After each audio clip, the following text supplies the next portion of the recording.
Kəlam deyir ki, göyərçin kimi sadə və ilan kimi müdrik olun.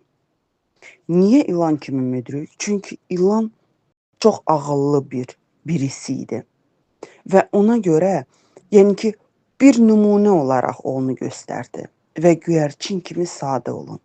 Baxın, Rəbbin sözü də çox sadədir, çox dərindir və həqiqətdə bizi bir çox düz olmayan addımlardan müdriklüklə bizi qoruyur.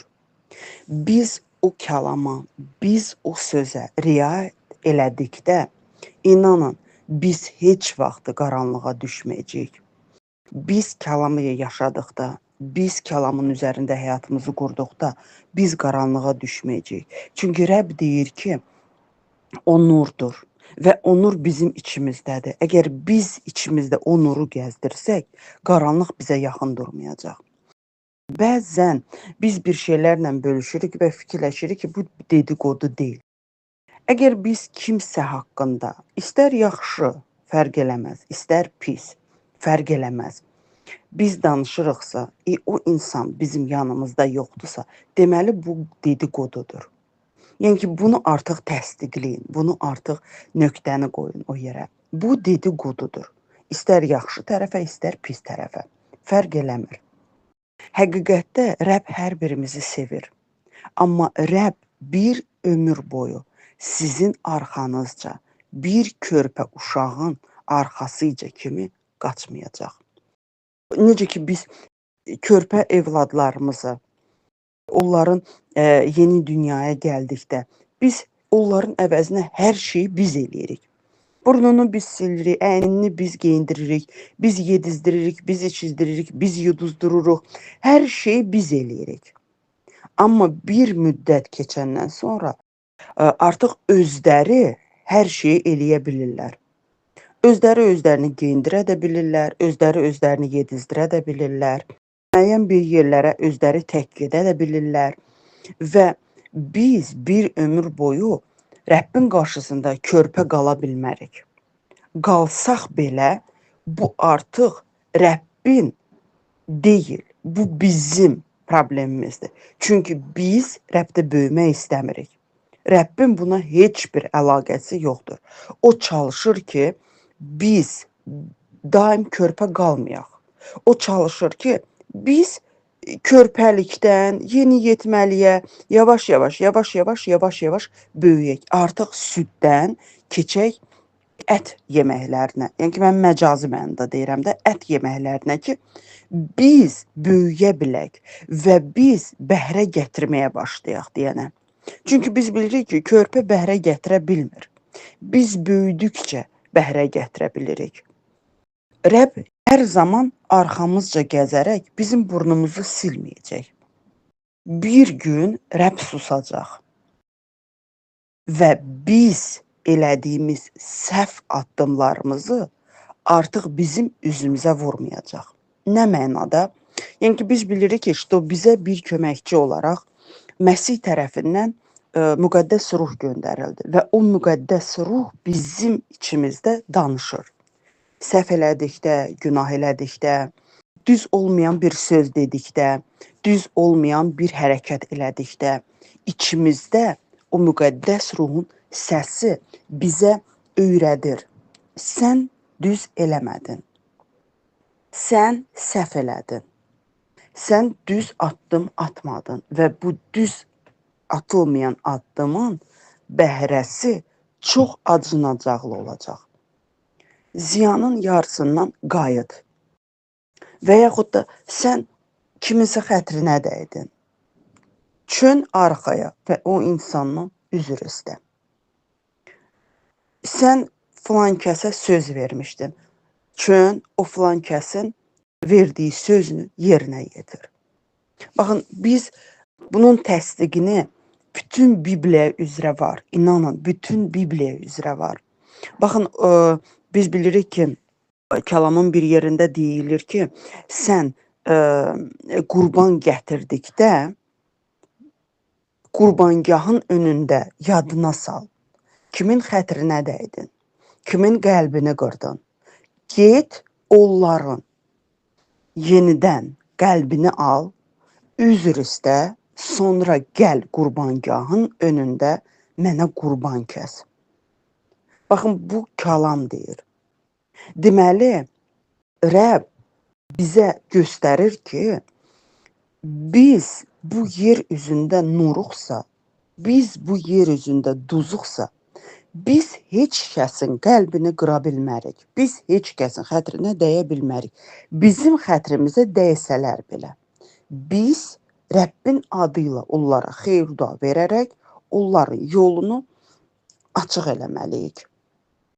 Maddə 6, 14, 15-də. Əgər başqa insanların təqsirlərini bağışlasanız, səmavi atanız da sizi bağışlayacaq.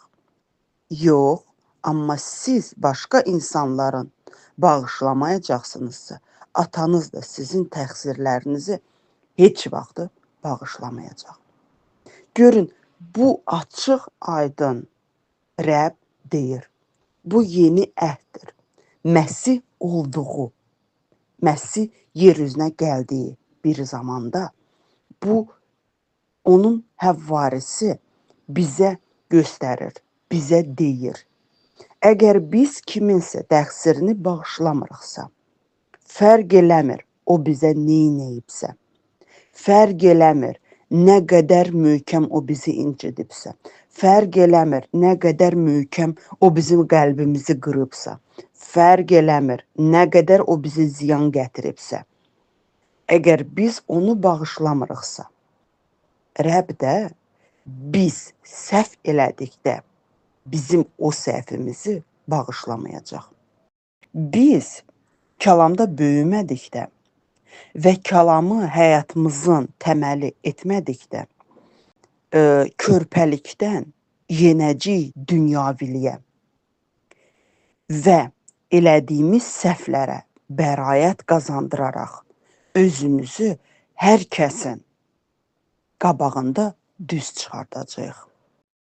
Bəzən deyir, biz dedikodu elədikdə və müqəddəs ruhun bizi bunda, yəni ki, elədiyimiz səhvdə bizi ifşa eləmədikdə, biz fikirləşirik ki, deməli mən düz elədim.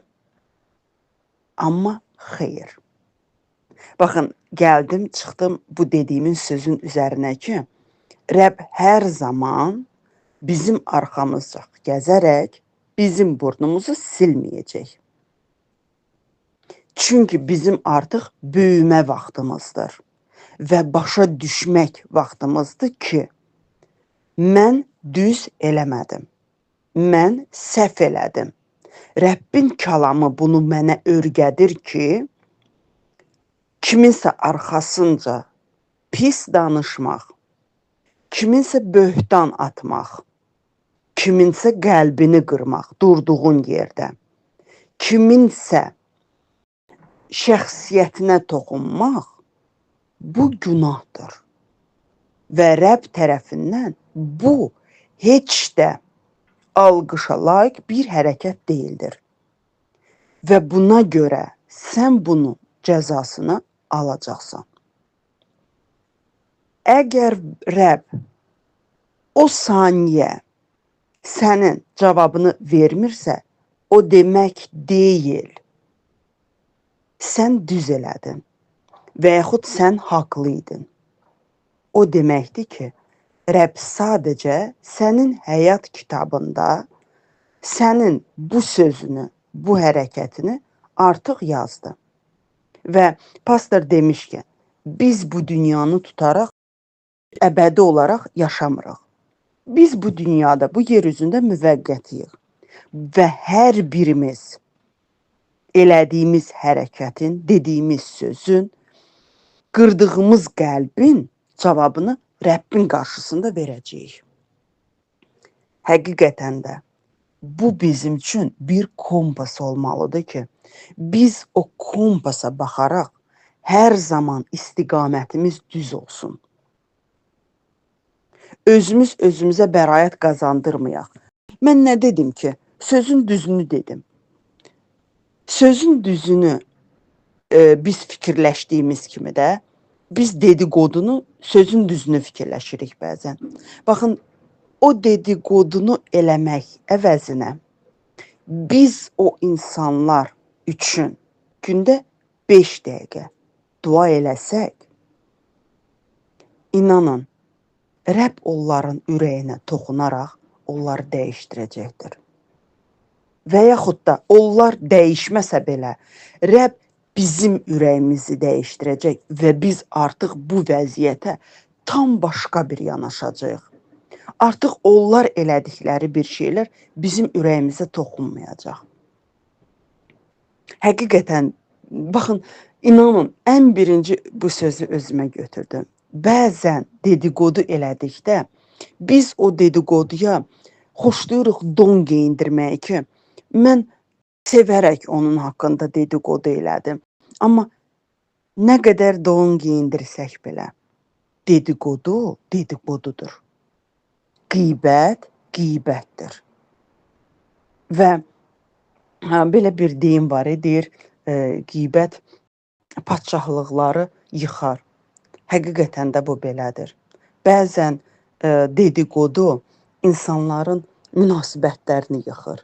Bəzən dedikodu insanların ailələrini yıxır. Düzgün olan münasibətlərin nifaq gətirir. Həqiqətən də bu belədir. Baxın, biz həqiqətdə özümüzlə mübarizə aparmalıyıq ki, belə şeylərdən uzaq olaq. Kimsə haqqında danışmaq istəyiriksə, kimsə bizim qəlbimizi qırıbsa, kimsə düzgün münasibət bizə qarşı göstərmirsə, onu onsuz da bir-birimizə danışmaqla heç nə dəyişməyəcək və heç kəs dəyişməyəcək. Amma biz Rəbbin qarşısına gəlib, Rəbbin qarşısında öz ürəyimizi açdıqda, mən Zeynəbin xətrinə dəydim, ya Rəbbim, mən ona düzgün olmayan bir münasibət göstərdim, ya Rəbbim, mən düzgün eləmədim, ya Rəbbim, səndən dua eləyirəm ki, mən səhvəmsə məni düzəlt, ya Rəbbim, mənə düzgün istiqamət göstər, mənə müdriklük ver.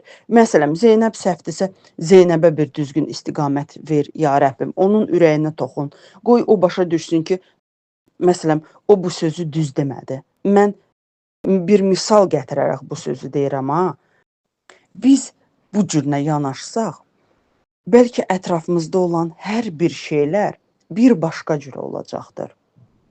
Və bir kəlamla da bölüşmək istəyərdim. Bədənin işığı gözdür. Əgər gözün sağlam olarsa, bütün bədənində nurlu olacaq. Baxın, əgər sənin gözün sağlam olarsa, bütün bədənində nurlu olacaq. Burada nə haqda danışılır? Burada tək fiziki nurdan danışılmır. Burada ruhani aləmindən də danışılır. Və biz hər kəsi Rəbbin gözü ilə baxdıqda, hər kəsi Rəbbin ürəyi ilə qəbul elədikdə və hər kəsə Rəbbin bizə göstərdiyi səbirlə yanaşsaq, inanın, qaranlıq bizim ətrafımızı heç vaxtı bürüməyəcək. Yox deyir, əgər gözün zəif görərsən, bütün bədənin qaranlıq olacaq. Yəni ki, zəif nə mənada deyir? Əgər sənin gözün Rəbbin gözü ilə deyil, dünya gözü ilə hər kəsə baxarsansa, onda sənin bütün bədənin qaranlıq bürüyəcək. Çünki sən hər kəsin əyrisini görəcəksən, hər kəsin səhvini görəcəksən, hər kəsin pisliyini görəcəksən, hər kəsin oğruluğunu görəcəksən. Biz bilirik ki, bu dünya yaxşılığa doğru getmir. Bu dünya qaranlıqdır və bu dünya bizə göstərəcək bir şeylər yalnız qaranlıqdır. Və biz bu dünyanın gözü ilə hər kəsə baxdıqda, biz heç vaxt mömin ola bilmərik. Yox, biz əgər Rəbbin gözü ilə baxdıqda, biz hər kəsə Rəbbin məhəbbəti ilə yanaşdıqda, inanın, hər şey bir başqa olacaqdır. Yaşamaq da çox rahat olacaqdır. Deyir, əgər səndəki nur qaranlıqdırsa, zülmət nə qədər də böyükdür. Əgər sən dünya gözü ilə baxdıqda və özünə bəraət qazandırdıqda fikirləşirsən ki, onun gözündəki çöp nə böyükdür. Amma öz gözündəki tiri görmədikdə, bax, ən böyük bədbəxtçilik məhz buradan başlayır. Və bu kəlamda məhz bunu izah eləyir ki, sən özündə səhv ola-ola özgələrin səhvini görürsənsə və o özgələrin səhvini böyüdərək hər kəsə nümayiş elətdirirsənsə, onda sən həqiqətən də çox bədbəxt bir insansan. Sən heç Rəbbin kim olduğunu tanımadın.